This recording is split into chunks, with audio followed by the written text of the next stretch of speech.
Hi guys, நான் உங்கள் ரதி. Welcome back to Rati India channel. Actually இன்னைக்கு இந்த வீடியோ நீங்க எதை பத்தி பார்க்க போறீங்க அப்படின்னா, என்னுடைய லவ் ஸ்டோரி தான் பார்க்க போறீங்க. ஸோ ஆக்சுவலி லவ் ஸ்டோரின்னு சொல்லும் போது எனக்கு வந்து கொஞ்சம் ஷையா இருக்கு. ஸோ பாத்தீங்கன்னா எனக்கும் வந்துட்டு ஒரு டேர்ம்ஸ் அண்ட் கண்டிஷன்ஸ் நான் வச்சிருப்பேன். ஸோ அதையெல்லாம் தாண்டி தான் வந்து லவ் ஜெயிக்க வாய்ப்பு இருந்துட்டேன். ஸோ ஆக்சுவலி லவ் பண்றது தப்பா கரெக்டா அப்படின்னு கேட்டீங்கன்னா, எனக்கு ஸ்கூல் டேஸ்ல எல்லாருக்கும் இருக்கிற மாதிரி தான் லவ் பண்றது தப்பு. எப்படி சொல்றது? இப்ப லவ் பண்றாங்க அப்படின்னாவே அவங்க கூட பேசுறது தப்பு. அவங்க கூட பேசி நம்ம அந்த மாதிரி ஆயிடுவோம். அதான் சொல்லுவாங்க இல்லையா? ஸோ நான் நம்புவேன். ஸ்கூல் டேஸ்லயே எனக்கு வந்து அப்படி அந்த ஒரு மைண்ட் செட் தான். ஸோ படிக்கணும் படிக்கணும் அந்த ஒரு மைண்ட் செட் இருந்ததால என் ஃப்ரெண்ட்ஸ் இருக்கலாம், என்னோட ஃப்ரெண்ட்ஸ் இருக்குல்ல எல்லாரும் வந்துட்டு சொல்லுவாங்க அந்த அந்த பாய் இந்த பாயின்னு சொல்லி சொல்லுவாங்க. அவங்களே கூட லவ் எல்லாம் பண்ணிருப்பாங்க. என்கிட்ட சொல்லும்போது எப்படின்னா, நான் அதை அவங்களோட ஸ்டாப் பண்ணிப்பேன். அவங்க இஷ்டம் உங்களோட வச்சுக்கோங்க அப்படின்னு சொல்லுவேன். ஏன்னா எனக்கு கிளாஸ்ல அந்த மாதிரி டைம் இருக்காது. நான் வந்து பயாலஜி மேக்ஸ் பதிலும் டெஸ்ட் வச்சுட்டே இருப்பானுங்க. அதனால படிச்சுட்டே இருக்கிறோம். ஸோ வேற வழியே கிடையாது. ஸ்டாஃப் ரொம்ப ஸ்ட்ரிக்டா இருப்பாங்க. எங்களுக்கு அந்த மாதிரி தான் அமையாது. எனக்கு ஸ்கூல் லைஃப்லாம் வந்துட்டு லவ்லாம் பண்ணல. ஸ்கூல் லைஃப் சுத்தமா லவ் கிடையாது. அப்படியே வந்து எனக்கு ப்ரப்போஸ் பண்ணாங்கன்னா ஒருத்தர் வந்து பண்ணிருக்காரு. அதுக்கப்புறம் நான் வந்துட்டு எங்க வீட்டுல சொல்லாம மறைச்சிட்டேன். எங்க அக்கா மூலியமா இது வந்து எங்க அம்மா வந்து என்ன பயங்கரமா திட்டினாங்க. ஸோ எனக்கு ஃபர்ஸ்ட் ஒரு பையன் வந்து உன்கிட்ட பேசுறாங்க அப்படின்னா, ப்ரப்போஸ் பண்றாங்க நீ ஃபர்ஸ்ட் உங்களுக்கு தான் சொல்லணும் அப்படின்னு சொல்லிட்டு எங்க அம்மா சொல்லியிருந்தாங்க. ஸோ அப்படியே போச்சு. ஒரு 11th 12th போயிட்டு அப்படியே முடிஞ்சு போச்சு. ஸோ அதெல்லாம் நான் வந்து பண்ணல. பேசினேன்னு கேட்டா, யாராச்சும் பசங்க இப்ப நமக்கு படிப்பு சம்பந்தமா யாராச்சும் பேசுவாங்க இல்லையா? நம்ம கிளாஸ்லயே அவங்ககிட்ட கூட நான் பேசுறது ரொம்ப கம்மி தான். ஆனா நல்லா பேசுவேன். வாயாடி தான். பசங்கள்ட்ட பேசி கொஞ்சம் வந்து ரொம்ப ஷை டைப் நான். ஸோ வந்து பாத்தீங்கன்னா காலேஜ் காலேஜ் போன வந்துட்டு கோயட் தான்.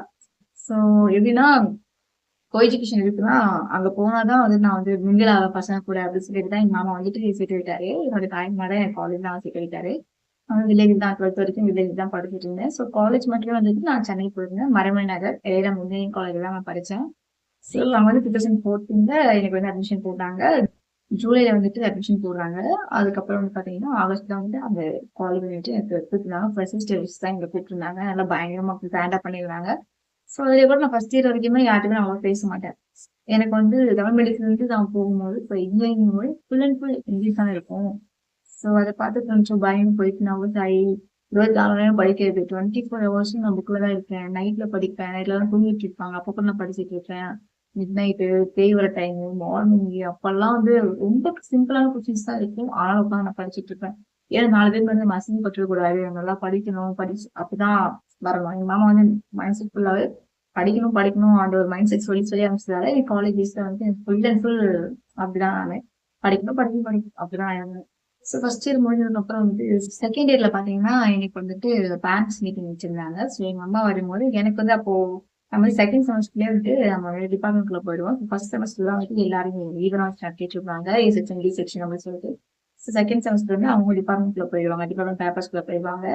ஸோ அப்போ அப்படி பார்க்கும்போது எனக்கு செகண்ட் இயர்ல வந்து பேரண்ட்ஸ் மீட்டிங் வந்து மம்மியை வந்து சொல்லியிருந்தாங்க. சரி எங்க அம்மா வந்திருந்தாங்க.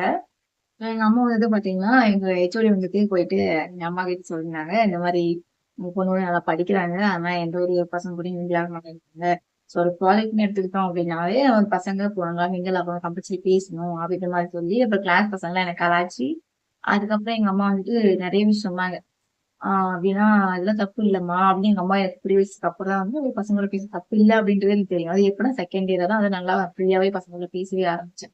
மம்மி சொன்னதுக்கு அப்பதான் நான் பேசவே ஆரம்பிச்சு. ரொம்ப ஸ்ட்ரிக்ட் எங்க அம்மா. ஸோ தேர்ட் இயர் போல கொஞ்சம் லைஃப்ல கொஞ்சம் சேஞ்சஸ் இருந்துச்சு. எங்க வீட்டுல சேஞ்சஸ் இருந்துச்சு. அதுக்கப்புறம் தான் என் லைஃப்ல நான் வந்துட்டு ஒரு மாதிரி நானும் சேஞ்ச் ஆயிட்டேன். பசங்களோட பேசுறது அப்படின்ற மாதிரி சேஞ்ச் ஆயிட்டேன். ஆனாலுமே எனக்கு வந்துட்டு அப்ப கூட இப்ப பேசி இருப்போம் சைட் அடிப்போம் அந்த மாதிரி இருந்தது. நான் லவ்லாம் பண்ண மாட்டேன். பிடிக்கல ஆக்சுவலி. சும்மா போற போக்குல இவன் அவங்க ஆளு அவங்க இவங்க ஆளு அந்த மாதிரிலாம் சொல்லுவாங்க பாத்தீங்களா, அந்த மாதிரிலாம் எனக்கு நடந்திருக்கு. மத்தபடி நான் யாரையும் ஏறெடுத்து பாதிப்புல சொல்லுவாங்க. ஸோ அது மாதிரி லவ்லாம் பண்ணதில்ல. சரி வாங்க நான் வந்து இன்னொரு லவ் ஸ்டோரி ட்ராக் எப்படி நான் லவ்ல வந்து முழுகினேன் அப்படின்ற பத்தி பார்த்தோம்னா, ஃபர்ஸ்ட் வந்துட்டு ஏஆர்எம் ஏஆர்எஸ் அப்படின்னு சொல்லிட்டு 2 காலேஜ் பக்கத்துல தான் இருப்பேன். ஒரே ஃபவுண்டர் தான் அவங்க. எங்க மாமாக்கு எப்படின்னா அந்த ஃபவுண்டரோட மருமகன் தான் வந்து ஃபர்ஸ்ட் எங்க காலேஜ் வந்து தன்மை எங்க காலேஜ் ஃபவுண்டரா இருந்தாரு. ஸோ அந்த மருமகன் வந்துட்டு எங்க மாமா ஃப்ரெண்ட் அப்படின்றதுனால எனக்கு வந்து அங்க அட்மிஷன் போட்டிருந்தாங்க. ஸோ ஃபர்ஸ்ட் இயர்ல வந்துட்டு மேனேஜ்மெண்ட் கை மாத்திட்டாங்க. அப்புறம் மாமனார் தான் வந்துட்டு அங்க ஃபவுண்டரா இருந்தாரு. ஸோ அப்படி இருக்கும்போது ஏஆர்எஸ் காலேஜ்லயும் பிஏ இருக்கு எம்பிஏ இருக்கு. அதே மாதிரி ஏஆர்எம்லயுமே வந்துட்டு எம்இ எம்பிஏ இது 3 இருந்துச்சு. ஆனா ஏஆர்எம்ல கொஞ்சம் நான் படிச்ச காலேஜ்ல மெட்டீரியல்லாம் இங்க தான் அதிகமா இருக்கும். இதுதான் கொஞ்சம் ஃபேமஸான காலேஜ்னா ஏஆர்எம் காலேஜ் தான். ஏஆர்எஸ்ஸி சும்மா கொஞ்சம் லோக்கலா முடிச்சிருந்தேன். ஸோ அந்த காலேஜ்ல வந்துட்டு எம்பிஏ படிக்கிறதுக்காக என்னோட அட்மின் வந்துட்டு தேர்ட் இயர் தான். தேர்ட் இயர் படிச்சுட்டு இருக்கும்போது அவர் அங்க எம்பிஏ படிக்க வராரு. ஸோ நான் தேர்ட் இயர்ல பயங்கரமா எல்லார்ட்டையும் பேசுவேன். பயங்கரமா பேசிட்டு இருந்தேன். ஸோ அப்போ வந்துட்டு கருப்புன்னு சொல்லிட்டு எங்க ஃப்ரெண்ட் அவன் பேர் கருப்புசாமி. சேம் என் ஹஸ்பண்ட் என்னோட ஹஸ்பண்டுக்காகவே அவரோட கிளாஸ்மேட் அவரு. எனக்கு வந்து அவரு எப்படின்னா சடனா பார்க்கும்போது நான் எங்க ஊர்ல ஒரு அண்ணா இருப்பாரு. அவர் மாதிரி நினைச்சுக்கிட்டேன் நானு. ஸோ அப்படி நினைச்சுக்கிட்டு நேரா நான் கேன்டீன் போயிருந்தேன். அன்னைக்கு என்னோட பர்த்டே. இந்த பர்த்டே அதுவுமா நான் ஃபர்ஸ்ட் டைம் பார்க்குறேன் அப்படிங்கிறது நான் போயிட்டு சாக்லேட் வாங்கிட்டு இருக்கேன். ஃபுல்லா கேன்டீன்ல வந்து நான் மார்னிங் வாங்கினா ஆஃப்டர்நூன் வாங்கினா ஃபுல் சாக்லேட் வந்து காலி ஆயிடுச்சு.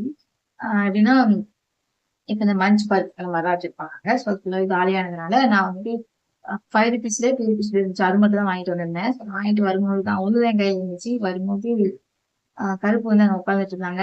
கூட நிறைய பேர் உட்காந்தாங்க. நான் கவனிக்கல. என் ஹஸ்பண்ட் உட்காந்துருந்தது, ஷியாமளா உட்காந்துருந்தது நான் கவனிக்கல. கருப்பு வந்து அண்ணா மாதிரி எதுவும் குடுத்து பார்ப்போமே அப்படின்னு சொல்லிட்டு ஜஸ்ட் அந்த ஒரு இதான் போயிட்டு நான் குடுத்தேன் சாக்லேட். குடுத்துட்டு ஜஸ்ட் எனக்கு பர்த்டே எதுவுமே சொல்லவே இல்லை. கெட்டப்லயே பார்த்துட்டு பர்த்டே நினைச்சிருப்பாங்க போல இருக்கு. குடுத்துட்டு நானும் வந்துட்டேன். அதுக்கப்புறம் தான் நானும் கருப்பு க்ளோஸ் ஆயிட்டோம். அப்படின்னா எப்படி சொல்றது? அவனுக்கு நான் வந்து குருன்னு சொல்லுவேன்.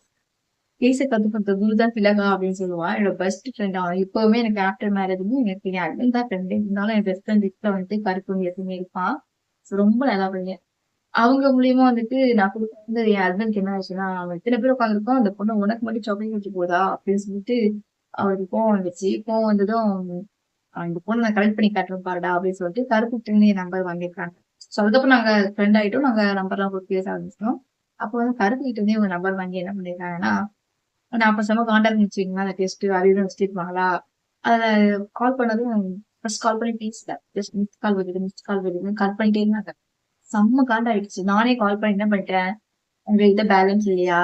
ஏதாச்சும் அறிவு இருக்கா? இத்தனை வாட்டி தான் கால் பண்ணுவீங்களா? அப்படின்னு சொல்லிட்டு நான் கண்ணா பின்னான்னு திட்டிட்டேன். கொஞ்சம் வேறெல்லாம் போய் திட்டிட்டேன். அப்போ கூட நான் யாருன்றது அவங்க கிட்ட சொல்லவே இல்ல. சரி நம்ம ஏதோ ஒரு ராங் கால் வருது நம்ம திட்டுவோம் இல்லையா? அந்த மாதிரி திட்டிட்டேன். அதுக்கப்புறம் ஒரு 10 டேஸ் கழிச்சு கருப்பு வந்து என்கிட்ட சொல்றான், இந்த மாதிரி உங்க ஃப்ரெண்ட் ஸ்ரீவல் தான் உங்ககிட்ட பேசினாங்க அப்படின்னு சொல்லிட்டு. ஏன் சொல்லிருக்கலாமே உன் ஃப்ரெண்டு ஸ்ரீவல் நான் பேசியிருப்பேனே எதுக்கு தேவையில்லாம பண்ணணும் அப்படின்னு இல்ல அவனை கரெக்ட் பண்றேன்னு சொல்லிட்டு அவன்கிட்ட பேசினாரு. நல்லா திட்டிட்டு அப்பயும் அவரோட அடங்கலாம் அவனை கரெக்ட் பண்ணி சொல்லி எடுத்துக்கிறாரு அப்படின்னு சொல்லிட்டு இருந்தாங்க. ஆக்சுவலி பாத்தீங்கன்னா என் அது வந்து இங்க லவ் பண்ணிட்டு இருந்தாங்க. ஸ்கூல் படிக்கும்போது லவ் பண்ணிட்டு பிரேக்கப் ஆயிடுச்சு. பிரேக்கப் ஆகும்போது தான் அங்க வந்து எம்பிஏ படிச்சுட்டு இருந்தாங்க. சோ அதனால அவருக்குமே லவ் பண்ற தாட்லாம் சுத்தமா கிடையாது. எனக்கும் அது லவ் பண்ற தாட் கிடையாது. அப்படிங்கும்போது தான் நான் வந்து சரி எனக்கு நான் பார்த்தது இல்ல. ஸ்ரீபால ஒரு பர்சன் திடீர்னு நான் காட்டு 2 பேர் இருப்பாங்க. காட்டு கூட 2 பேர் இருப்பாங்க. ஒண்ணு சியாமளா, ஒண்ணு ஸ்ரீபா. இதுதான் தெரியுமே தவிர மத்தபடி எனக்கு அவங்க யார் யாருன்னு தெரியாது. சோ ஒரு நாள் என்ன பண்ணாங்க, நிறைய வாட்டி கேன்டீன்ல பார்த்துருக்கேன்ல. ஆனா யாருன்றது யாருன்னு எனக்கு கண்டிப்பா தெரியல. ஒரே மாரி இருப்பாங்க அப்படி சொல்ல வரல. எனக்கு தெரியல ஆக்சுவலி. சோ அப்புறம் வந்துட்டு ஒரு நாள் எங்களுக்கு வந்து ஈஸ்ட் டிபார்ட்மெண்ட் அண்ட் எம்பிஏல ஒரு எம்பிஏக்கும் எங்க வந்து பிசி அண்ட் சிஎஸ் யூனிட் மட்டுமே எக்ஸாம் வந்து ஸோ எல்லாமே ஊருக்கு போயிட்டாங்க. செமஸ்டர் எக்ஸாம் நடந்துட்டு இருந்துச்சு. அப்போ வந்துட்டு நான் என் ரூம்ல நான் ஒத்து ரூம் என்னோட ரூம் நான் தனியா தான் இருந்தேன். என்னோட ரூம்ல எல்லாமே என்னோட சீனியர்ஸ் தான் இருந்தாங்க. அவங்க எல்லாருமே வந்துட்டு ஊருக்கு போயிட்டாங்க. சோ அப்ப என்ன பண்ணேன் 8 மணி ஆயிடுச்சு. எனக்கு அலாரம் அடிச்சு நல்லா தூங்கிட்டு இருக்கேன். பயங்கரமான ஒரு சத்தம் வெளியே ஆன்னு சத்தம் கேட்டுச்சு. சரி இது கத்துறாங்க வேக வேகமான்னு சொல்லி நம்ம போய் நம்ம ட்ரெஸ்ஸிங் பண்ணலாம். எழுந்து பார்த்தா டைம் 8 மணி ஆயிடுச்சு. சரி ஓகே நம்ம வந்து இப்போ ரெடி ஆகி போனாதான் கேண்டீன் சாப்பாடு இருக்கும். 8 மணிக்கு மேல கேண்டீன்ல சாப்பாடு இருக்காதுன்னு சொல்லிட்டு நான் ஃப்ரெஷ்ஷப் ஆகவே இல்லை. குளிக்காம உடனே நம்ம வெளியே போய் ஃபேஸ் பண்ணி போய்க்கலாம் ஃப்ரெஷ் பண்ணிட்டுன்னு சொல்லி ட்ரெஸ் மட்டும் சேஞ்ச் பண்ணிட்டு ரியா பண்ணிட்டு நெக்ஸ்ட் வெளியே போயிட்டு பாத்ரூம்ல பேஸ்ட் நான் அப்படியே வச்சுக்கிட்டே கையில சோப் இருக்கு ஸ்பூன் போறேன் வாஷ் பேசின்ல போய் நிக்கிறேன். இப்படி பல் பிடிச்சு நிக்கிறேன். கருப்பு கூட ஒருத்தர் வந்து நின்னுட்டாங்க. கருப்பு என்ன என்ன லேடிஸ் பாத்ரூம் என்ன பண்றீங்க அப்படின்னு சொல்லிட்டு நான் கேட்டேன். அப்ப கருப்பு என்ன சொன்னான்னா, இல்ல உங்க பாத்ரூம்ல பாம்பு இருக்கா அப்படின்னு சொன்னாங்க. பாம்பா அப்படின்னு சொல்லி திரும்பி பார்த்தா நான் நிக்கிறதுக்கு நேரா செகண்ட் குளிக்கிற இந்த பாத்ரூம் வந்துட்டு பாம்பு படுத்துட்டு இருக்கு. எனக்கு பார்த்தோன்னே கையும் இல்ல காலும் இல்ல. கையில வச்சிருந்த மக்கு பிரஷ் எல்லாத்தையும் எங்கேயோ இன்னும் ஓடி ரூம்குள்ள போய் லாக்கே பண்ணிக்கிட்டேன். உள்ள வந்துரும் அப்படி சொல்லி பக்கத்துல தான் இருந்துச்சு ரூம். ரூமுக்கு அப்புறம் தான் ரெஸ்ட் ரூம் இருக்கும். ஸோ உடனே நான் லாக் பண்ணிட்டு உள்ள வந்துட்டேன். உள்ள வந்ததுக்கப்புறம் நான் வந்து அந்த விண்டோ வழியா பாக்குறேன். கையிலேயே வந்துட்டு கருப்பு இல்ல ஒருத்தர் வந்து கையிலே இருந்து பாம்பு அந்த ஹெடில வச்சு பிடிச்சிட்டு போனாரு. சோ நான் வந்து படத்துல தான் பார்த்துருக்கேன். கையில பாம்பு பிடிச்சி நிறைய பேர் பிடிப்பாங்க. அதெல்லாம் நான் பார்த்தது இல்ல. இந்த வீடியோஸ் எல்லாம் பார்த்துட்டு தவிர நான் நேர்ல பார்த்தது இல்ல. சோ ஃபர்ஸ்ட் டைம் கையில பிடிச்ச உடனே நான் கொஞ்சம் லைட்டா இம்ப்ரெஸ் ஆயிட்டேன். அப்போ கூட நான் லவ்ல வரல நான் எனக்கு பிடிச்சிச்சு. அப்புறம் நான் போனதுக்கப்புறம் வந்துட்டு நான் கால் பண்ணி கருப்புகிட்ட கேட்டேன், "அந்த பாம்பு என்ன பண்ணீங்க?" அப்படின்னு சொல்லி கேட்கும்போது, "நான் ஒண்ணும் பண்ணல. ஸ்ரீபால் தான் வந்துட்டு அத கொன்னுட்டாரு" அப்படின்னு சொன்னாங்க. எனக்கு வந்து ஐடென்டிஃபை பண்ண தெரியாம, ஷியாமண்ணாவ ஸ்ரீபால்ன்னு, ஸ்ரீபால ஷியாமண்ணனும் அப்படின்னு ஷியாம் ஹிந்தின்னு சொல்லுவாங்க. ஷியாமண்ணனா போய் தெரியலையே. ஏதோ பின்னாடி நான் கேட்கும்போதே வந்துட்டு, "அப்புறம் வந்து ஷியாமண்ணா தானே?" அப்படி சொல்லி கேட்டுட்டேன். எனக்கு டிஃபரெண்ட் தெரியாம ஷியாமண்ணா கேட்டேன். அதுக்கப்புறம் தான் தெரியுது, அது வந்து ஸ்ரீபால். ஸ்ரீபால் தான் அத கொன்னுட்டாரு. தலைய இது பண்ணிட்டாரு. இப்படி பண்ணி தூக்கி போட்டாரு எங்கேயோ அப்படின்னு சொன்னாங்க. அப்புறம் ஏன் அவங்கள்ட்ட நான் கேட்கும்போது, "நான் கொல்லல. தூக்கி தான் போட்டேன்" அப்படின்ற மாரி சொன்னாங்க. அப்போ என்னன்னா எனக்கு கொஞ்சம் அந்த ஒரு டிஃபரெண்ட் நம்ம இவங்க தான் இவங்க நினைச்சோம். அந்த ஒரு இம்ப்ரெஸ் பண்ண இது இருக்குங்க இல்லையா? ஸோ அந்த மாரி இருந்துச்சு. அப்புறம் வந்து பார்த்தீங்கன்னா, நாங்க கொஞ்சம் குரூப் ஆயிட்டோம். நானு, கருப்பு அப்புறம் இவங்கலாம் அந்த குரூப் ஆயிட்டு பாட்டு பாடுறது. நான் வந்து இன்னும் வேடிக்கை பார்ப்பேன். அ ஓன் காலேஜ் சொல்றேன். கான்ஃபரன்ஸ் கால்லே. கருப்பு வந்து லேடி வாய்ஸ் எடுத்துப்பான். சி சில்வா வந்து ஜென்ஸ் வாய்ஸ் எடுத்துப்பாங்க. ஷியாமண்ணாவும் ஜென்ஸ் வாய்ஸ் தான் பண்ணுவாங்க. ஆனா கருப்பு வந்து லேடி வாய்ஸ்ல பாடுவான். கொஞ்சம் அவனுக்கு வாய்ஸ் லைட்டா சேஞ்சஸ் இருக்குமா, ஸோ அதனால அவன் வந்துட்டு லேடிஸ் வாய்ஸ் ட்ரை பண்ணுவான். ஸோ இப்படிதான் போயிட்டு இருந்துச்சு. ஸோ எங்களுக்குள்ள லவ்லாம் வரவே இல்ல. சரி நான் நல்லா ஃப்ரெண்ட் ஆயிரும். கருப்பு தான் ஃபர்ஸ்ட் ஃப்ரெண்டா இருந்தாலுமே கூட நான் கன்டினியூ பண்ணிட்டே இருந்தேன். தீபாவளி பேசுறது கன்டினியூ பண்ணிட்டே இருந்தேன். எந்த ஒரு விஷயமா இருந்தாலும் ஷேர் பண்ணுவேன். எனக்கு நான் எப்பலாம் எமோஷனலா வீக்கா இருக்கனோ, அந்த பேலன்ஸ் பண்ணதுக்காக அவங்க கிட்ட பேசுவேன். அவங்க விஷயத்த என்கிட்ட எதுவுமே ஷேர் பண்ணவே மாட்டேன். எது வேணாலும் அட்வைஸ் பண்ணுவாங்க. இப்படிதான். ஆனாலுமே அந்த டைம்ல வந்து அவங்களுக்கு பிரேக்கப் ஆயிருக்கு. எத்தன வருஷம்? ஐ திங்க் அவங்க ஸ்கூல் படிக்கும்போது 8 வருஷம், 9 வருஷம் லவ் பண்ண போது பிரேக்கப் ஆயிருக்கு. அப்படி இருக்கும்போது நான் ஏதாவது எமோஷனலா சொன்னா எனக்கு வந்து அட்வைஸ் பண்ணுவாரு. ஸோ அந்த மாதிரி ஒரு மைண்ட் செம் மெச்சூரான பர்சன் அவங்க. ஸோ அப்படி இருக்கும்போது அப்புறம் வெளிய நான் வந்து ஃபைனல் இயர்ல இருந்து நம்ம ஹாஸ்டல் தங்க முடியாது. வெளிய வரணும். வெளிய வந்து ரூம் ஸ்டே பண்ணிருக்கும்போது கூட நானும் என் தங்கச்சி ஸ்டே பண்ணியிருந்தோம். கூட என்னோட சீனியர்ஸ் அக்கா தங்கியிருந்தாங்க. சீனியர்ஸ் அக்காங்க 2 பேர் தங்கியிருந்தாங்க. அவங்க இருக்கும்போது வந்து பார்த்துருக்காங்க. மீட் தான் பண்ணுவாங்க. கருப்பு அப்புறம் சீவா வந்துட்டு 2 பேரும் மீட் பண்ணியிருக்காங்க ஒரு வாட்டி. அதாவது எப்படின்னா எனக்கு ஃப்ரெண்ட் மைண்ட் செட்லயே ஒரு பயங்கரமான பெஸ்ட் ஃப்ரெண்ட்ஸ் அப்படின்ற மைண்ட் செட்லயே இருந்தோம். அதுக்கப்புறம் காலேஜ் முடிஞ்சு அதுக்கப்புறம் அவங்க பார்க்கறதே இல்ல. ஜஸ்ட் எங்கேயாவது ஃபோன் பண்ணி பேசுறது. இப்போ இந்த கல்யாணத்துக்கு போறோம். நான் வந்து தங்கியிருந்தேன். இப்ப செங்கல்பட்டுல தங்கியிருந்தேன். ஸோ அங்க ஒர்க் போயிட்டு இருக்கிறதுனால அங்க வந்து கால் பண்ணுவாங்க. இந்த மாரி கல்யாணத்துக்கு வந்திருக்கேன் அப்படி சொல்லுவாங்க. ஜஸ்ட் எனக்கு தெரிஞ்சு நான் 2018ல முடிஞ்சு 2022ல தான் வந்துட்டு அவர நான் மீட் பண்றேன். அந்த இடையில இந்த 3, 4 வருஷமுமே ஏதாவது கல்யாணத்துக்கு வந்தா ஜஸ்ட் கால் பண்ணுவாங்க. ஜஸ்ட் மீட் பண்ணிட்டு நான் வந்துருவேன்.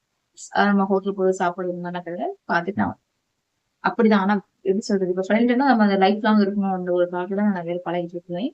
ஆ நெக்ஸ்ட் வந்து என்னாச்சுன்னா, ஒரு 2021 போல நான் ஒர்க் போயிட்டு இருந்த நேரத்துல எனக்கு ரொம்ப உடம்பு முடியாம போயிடுச்சு. எனக்கு வந்து கிட்னி வந்து ஸ்டோன் ஃபார்ம் ஆயிடுச்சு. ஸோ ஒரு 7 மந்த்ஸ் கிட்ட நான் வீட்ல தான் இருந்தேன். இதுக்கப்புறம் கல்லு கரைக்கவே முடியல. அப்புறம் எங்க மாமா வீடு சென்னையில இருக்கு இல்லையா? அங்க போயிட்டேன். என் நேட்டிவ் ஃபர்ஸ்ட் வந்திருந்தேன். அங்க சரி பண்ண முடியல. மாமா வீடு வேலை செய்ற இடத்துல சென்னையில. அங்க போனா, அங்க போய் என் அக்கா வந்து நெறைய இந்த சாப்பாடு ஐட்டம்ஸ் அந்த மாரி குடுத்து ஒரு 3 வீக்ஸ்லயே எனக்கு வந்து கிளியர் பண்ணி விட்டுட்டாங்க அதைய. ஆனா உடம்பு மட்டும் வீக்காவே இருந்துச்சு எனக்கு. அந்த டைம்ல என்ன பண்ணேன், கருப்புக்கு வந்து கல்யாணம் ஃபிக்ஸ் பண்ணியிருந்தாங்க. சரி ஓகே நம்ம போவோம்ன்னு சொல்லி போகும்போது, நமக்குள்ள ஒரு தாட் இருக்குல்ல. நம்ம ஃப்ரெண்ட்ஸ்லாம் கல்யாணம் ஆகும்போது பரவால்ல. அவங்க லைஃப்ல இவ்வளோ கஷ்டப்பட்டுருக்காங்க. அவங்க கல்யாணம் ஆகுதுன்ற ஒரு சந்தோஷம், ஒரு ஹாப்பினஸ் இருக்கும் இல்லையா? ஸோ கருப்புக்கு கல்யாணம் ஆகும்போது எனக்கு அந்த ஹாப்பினஸ் இருந்துச்சு. அங்க போய் பார்க்கும்போது என் ஹஸ்பண்ட் சாரி அதாவது ஸ்ரீபால் அவர் பார்க்கும்போது, இது கொஞ்சம் கஷ்டமா இருந்துச்சு. என்ன அப்போ ஷாமனாக்கு கல்யாணம் ஆயிடுச்சு. ஸ்ரீபால் மட்டுமே கல்யாணம் பண்ணாம இருந்தது. அப்ப நம்ம கூட பழகுனவங்க ஸ்ரீபால் மட்டும் கல்யாணம் பண்ணவே இல்லையே! அந்த ஒரு தாட். அதே மாரி அவங்க ட்ரிங்க் பண்ணிட்டு இருந்தது. அவங்க இருந்த கண்டிஷன் நல்லா லுக்கா பயங்கரமா இருந்தாங்க. நைட்ல பார்த்தீங்கன்னா, அப்படியே மட்டையாட்டி தாறுமாறா உளர்றது. அதெல்லாம் பார்க்கும்போது மனசு ரொம்ப கஷ்டமா இருக்கு. அப்புறம் எப்படி பழகுனவங்க இப்படி கஷ்டப்படுறாங்களே! ஏன் இப்படிலாம் இந்த குடியில ஏன் இப்படியா கஷ்டப்படுறாங்க? அப்படின்ற மாரி நான் யோசிச்சுட்டு இருக்கும்போது தான், ஆ எப்படி சொல்றது? ஒரு வாட்டி எங்க மாமி கிட்ட வந்து எங்க மாமின்னா மாமா ஒய்ஃப். அவங்க வந்து என்ன பண்ணாங்கன்னா, ஒரு வாட்டி நான் பேச வச்சிருந்தேன். ஸ்ரீபால பேச வச்சிருந்தேன். அக்கா அக்கான்னு பேசுவாங்க அவங்க. பேசும்போது எனக்கு வந்து பொண்ணு பாருங்கக்கா அப்படின்ற மாரி ஸ்ரீபால் சொல்ல. அப்ப நான் வந்து வீட்ல இருக்கும்போது, "நீ ஏன்னா தேடி போய் பொண்ணு பார்க்குற? தினாவே காட்டிட்டு போயேன்டா" அப்படின்ற மாரி ஒரு ஒரு கான்ட்ரோவர்சியே போய் விட்டுட்டாங்க. அப்போ நான் என்ன யோசிச்சேன்னா, எனக்கு அந்த தாட் இல்ல. அவங்களுக்கும் அந்த தாட் இல்ல. அதுக்கு அவங்க ஏதாவது முடியாதுன்னு சொன்னா கூட நான் அக்செப்ட் பண்ணிப்பேன். அவங்க என்ன பண்ணிட்டாங்க, ஆ இவன் வாய்க்கு இவளலாம் யாராவது கல்யாணம் பண்ணிப்பான் அப்படின்ற மாரி சொல்ட்டாங்க. எனக்கு அந்த கோவத்திலே நான் 1 மந்த் நான் அவங்கள்ட்ட பேசாமயே இருந்தேன். அப்புறம் உடனே என் ஃப்ரெண்டு பானுலாம் இருக்கா. அவங்களுக்கெல்லாம் கால் பண்ணி, "தியா என்கிட்ட பேச மாட்டேங்கிறா. நீ ஏதோ சொல்லிடுவியா? ஏன் பேசல?" அப்படிங்கிற மாரிலாம் கேட்டாரு. ஒரு சின்ன ஒரு பிரச்சனை ஆனதால, "நீங்கலாம் என்ன பண்ணீங்க? ஏன் அவ பேச மாட்டேங்கிறா? எனக்கு பேசணும்." அப்படின்ற மாரி என் ஃப்ரெண்ட்ஸ்கிட்டலாம் பேசி, அதுக்கப்புறம் வந்து என்கிட்டயே ஸ்ட்ரைட்டா வந்து பேசினேன். என்னால பேசாமலாம் இருக்க முடியாது என்கிட்ட அவட்ட. ஆஃப்டர் மேரேஜ்னா கூட நீ இப்ப ஃப்ரெண்டா கன்டின்யூ ஆகணும். அப்படின்ற மாரி சொன்னாரு. அப்ப நான் சொன்னேன், ஆஃப்டர் மேரேஜ் வந்துட்டு கண்டிப்பா ஃப்ரெண்ட் தான் கன்டின்யூ ஆகவே முடியாது. ஏன்னா நமக்கு வரப்போற ஹஸ்பண்ட் அக்செப்ட் பண்ணுவாங்களா, மாட்டாங்களான்றது தெரியாது. இப்போ நீயே சூப்பர் உனக்கு ஒரு பொண்ணு வருது அப்படின்னா அந்த பொண்ணு பையன்கிட்ட பேசி அக்செப்ட் பண்ணிப்பியா அப்படிங்கிற மாதிரி கேட்கும்போது அவங்களுக்கு புரிஞ்சிச்சு. ஸோ புரிஞ்சுட்டு இவ்வளோ கஷ்டம் இருக்கு பேசாம நம்மளே கல்யாணம் பண்ணிக்கலாமே அப்படின்னு சொல்லிட்டு கேரக்டர் வந்து ரெண்டு பேருக்குமே சேம் ஒரே மாதிரி கேரக்டரா இருக்கும். அதே எங்களுக்குள்ள கல்யாணத்துக்கு அப்புறம் நிறைய ஃபைட்டு செட் ஆகாம. ஸோ அதுக்கப்புறம் பாத்தீங்கன்னா நான் வந்துட்டு ஒர்க் போறேன் அப்படின்னு சொல்லிட்டு நான் மறுபடியும் செங்கல்பட்டு வந்துட்டேன். அங்க என்னோட ஃப்ரெண்ட் இருக்கா ராஜின்னு சொல்லிட்டு என்னோட பெஸ்ட் ஃப்ரெண்ட் அவ பேர் ராஜேஸ்வரி. எப்படி சொல்றது எனக்கு எப்பவுமே பேக் எப்படி ஏதாவது எனக்கு ஏதாவது ஒரு பிரச்சனை வருது அப்படின்னாவே நான் ஜஸ்ட் அப்படியே ஷேர் பண்ணா போதும். அந்த மாதிரியான ஒரு ஆள், ரொம்ப நம்பிக்கையான ஆள். எனக்காக நிறைய இடத்துல பேசியிருக்காங்க, நிறைய இடத்துல நினைத்தாங்க. ஸோ எனக்கு வந்து பர்சனலி எனக்கு ஸ்பெஷல். ஸோ அவங்க நான் என்ன சொன்னேன்னா இந்த மாதிரி மச்சான் நான் வேலைக்கு வரேன்டா அப்படின்னு சொல்லிட்டு சொல்லியிருந்தது. நான் உடனே ரூம் அரேஞ்ச் பண்ணுறேன்னு சொல்லிட்டு அரேஞ்ச் பண்ணி அட்டென்ஸ் எல்லாம் பே பண்ணி அவங்க தான் எனக்கு பாட்டு விட்டாங்க. அந்த ஃபர்ஸ்ட் மந்த் நான் ஒர்க் போற வரைக்குமே கூட அவங்க தான் வந்துட்டு அவளோட செலவுல தான் நாங்கள் வந்து 1 month செலவு ஸ்டேவே பண்ணியிருந்தேன். அதுக்கப்புறம் பாத்தீங்கன்னா நான் வந்து ஒர்க் போக ஸ்டார்ட் பண்ணிட்டு நான் வீட்டுல வந்து கொஞ்சம் ஒரு ஆர்கியூமெண்ட் பண்ணிட்டு தான் நான் சென்னைக்கு வந்தேன். அப்புறம் அங்கேயே கொஞ்சம் மாமி வீட்டுல கொஞ்சம் நான் போறேன். மாமிக்கு இப்போ உடம்பு சரியில்லாம இருந்துச்சு. அப்ப அவங்க நான் போறது அவங்களுக்கு பிடிக்கல. இருந்தாலும் நான் போயே ஆகணும்னு சொல்லிட்டு நான் போயிருந்தேன். அங்க போனா இன்னும் கொஞ்சம் உடம்பு வீக் ஆனதால என் ஹஸ்பண்ட் என்ன பண்ணிட்டாரு, நானாவே கேட்டேன்.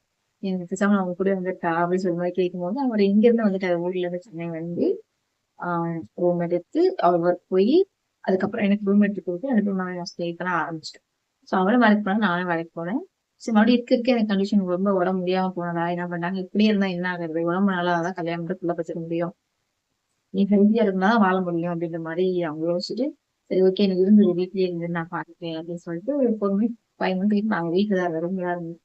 எங்க அம்மா வந்து என்கிட்ட பேசும்போது அதாவது ரூம் எழுத எங்க அம்மாவுக்கு தெரியாது. அப்ப எங்க அம்மா கிட்ட பேசும்போது என்ன சொல்றாங்க, இப்ப வேலைக்கு போய் தான் எனக்கு ஏதாச்சும் கொடுக்கணும், சம்பாரிச்சுட்டு வரணும், ஜுவல் போட்டு வரணும் அப்படின்னா எனக்கு அப்படி ஜுவல்லே தேவையில்லை அப்படின்ற மாதிரி சொன்னாரு.